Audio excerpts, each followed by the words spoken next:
Hello সবাইকে। আজকে আবার একটা নিউ ব্লগে সকলকে ওয়েলকাম। কথা দিয়েছিলাম যে একটা ইউনিক পার্টি হেয়ারস্টাইল নিয়ে তোমাদেরকে সামনে আসবো।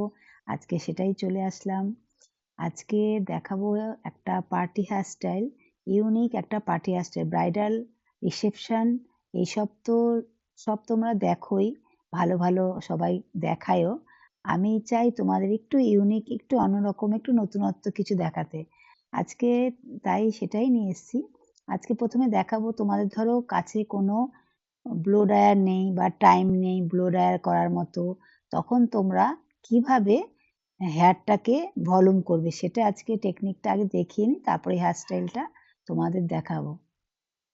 ১ম এ কি করবে ধরো কখনো হেয়ারের হেয়ারটা একটুখানি রাফ হয়ে গেছে বা একটুখানি ভলিউমটা কম, তখন ব্লো ড্রায়ার করার টাইম নেই বা সামনে ব্লো ড্রায়ার নেই। তখন কি করবে